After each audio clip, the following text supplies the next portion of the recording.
बिस्मिल्लाहिर्रहमानिर्रहीम अस्सलाम वालेकुम। Welcome to animal success YouTube channel. Viewers, मैं हूं राना जैनुल आबिदीन और लोकेशन है जी डिस्ट्रिक्ट विहाड़ी। बकरी फार्मिंग के अंदर सबसे जो इम्पोर्टेंट चीज़ होती है वो होती है जी बच्चे की केयर करना, बच्चे को पालना, बच्चे को संभालना।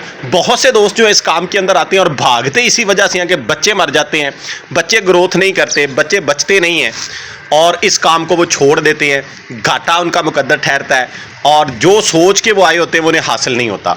आज की वीडियो में मैं आपको प्रैक्टिकली जो जानवर मैंने अभी रिसेंटली पिछले 2-2.5 माह के अंदर डिलीवर किया, उनके बच्चों को संभाला, उनकी ग्रोथ दिखा रहा हूं और ये बताऊंगा कि क्या चीज़ें इनको दी हैं, क्या प्रोटोकॉल दिया है, दूध कैसे पिलाया है, खुराक पे कब लगाया है, कौन सी खुराक दे रहा हूँ।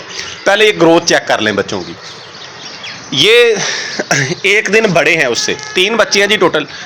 एज इनकी आज जब मैं वीडियो कैप्चर कर रहा हूँ ये जो है 72 डेज़ के हैं। 2 माह 12 दिन इनकी उम्र है और वो एक दिन छोटी है। ये जो पट है ये 2 माह 11 दिन की यानी 71 डेज। 71 दिन इसकी उम्र है और 72 दिन के ये बच्चे हैं। ये देख लें जी इनकी ग्रोथ। ये फीमेल किड है, वो मेल है और ये भी फीमेल किड है। अब ये साइज़ के अंदर थोड़े से छोटे हैं, ये बाई बर्थ ही छोटे थे।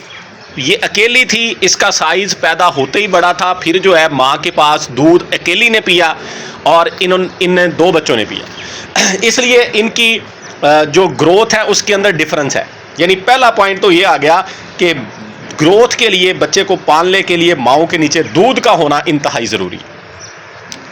जब ये पैदा हुए तब मैंने पहले 4-5 दिन इनको 3 टाइम दूध पिलाया, हफ्ता कह लें।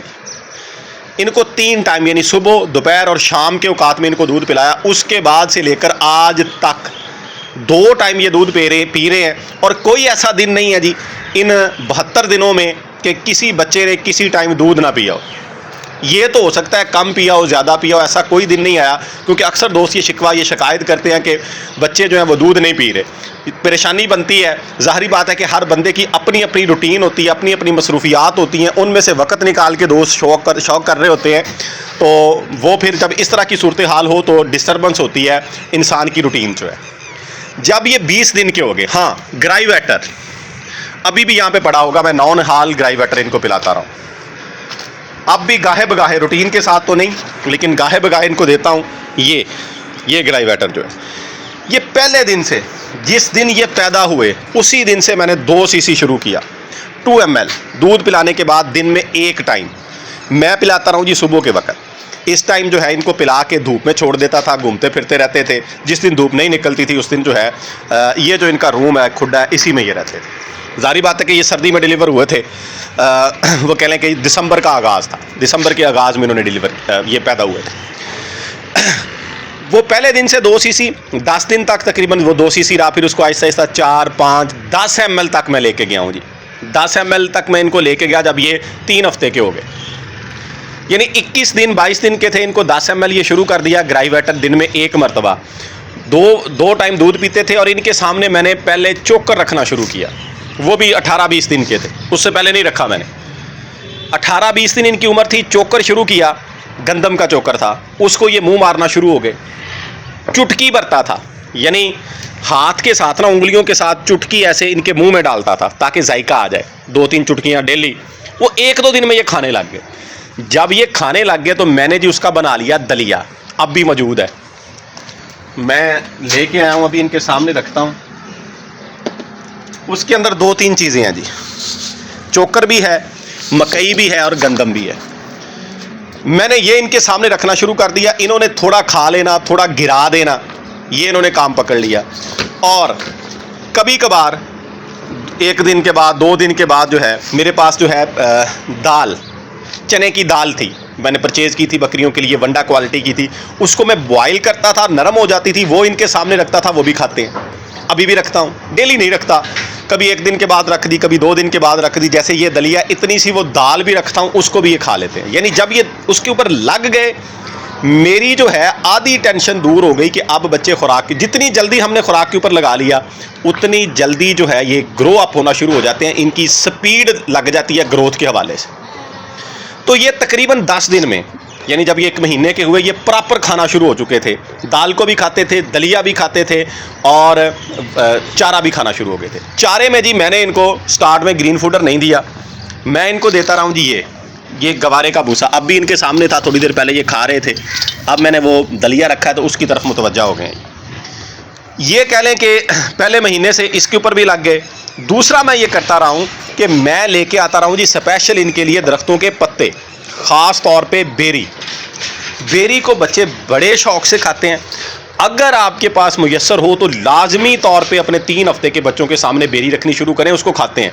कोई और चारा ना भी खाएं तो उसको खाने लग जाते हैं, और वो लगती भी ऐसे है बच्चों को जैसे देसी घी लगता है, यानी ताकत इतनी पहुंचाती है, बच्चों की ग्रोथ बड़ी लाजवाब होती है।